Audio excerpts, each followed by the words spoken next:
చాలా బాధాకరమైనటువంటి సంఘటన. మరిపేడ మండలం నుండి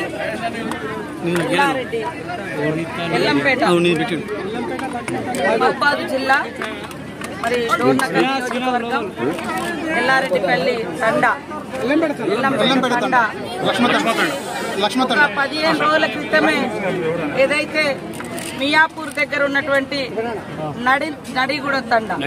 నడిగడ్డ తండాకెళ్ళి అక్కడ కూలి పని కోసం వెళ్లడం జరిగినటువంటి కుటుంబం నుంచి అమ్మాయి బయటికి చాక్లెట్లకని వెళ్తే అదృశ్యమై 8 రోజుల తర్వాత శవమై తేలినటువంటి ఘటన చాలా బాధాకరమైనటువంటి సంఘటన. పోలీస్ అధికారులు కూడా ఇలాంటి ఘటనలు జరగగానే, ఫిర్యాదు జరగగానే గస్తీ పెంచి దోషులను వెంటనే శిక్షించాల్సిన అవసరం ఉంది. నిర్లక్ష్యం చేయాల్సిన అవసరం లేదు. ఖచ్చితంగా వెంటనే పట్టుకోవాల్సిన అవసరం ఉంది.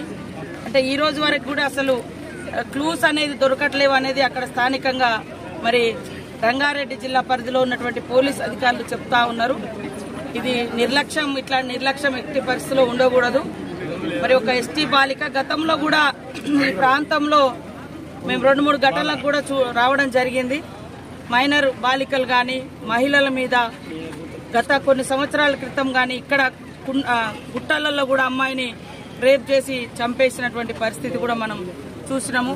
ఇవన్నిటికి కూడా అంతం పలకాలన్నటువంటి లక్ష్యంతో వీటికి మూలంగా ఉన్నటువంటిది విచ్చలవిడిగా ఈ అత్యాచారాలు, హత్యలు చిన్న పిల్లల మీద ఇవన్నీ జరుగుతున్నాయి అంటే విచక్షణ కోల్పోయి దానికి మూలం గంజాయి, డ్రగ్స్ అనేది సీఎం రేవంత్ రెడ్డి గారు గుర్తించే ఈ రోజు వాటి మీద ఉక్కుపాదం మోపాలన్నటువంటి సంకల్పంతో అధికారులకు అందరికి కూడా ఎప్పటికప్పుడు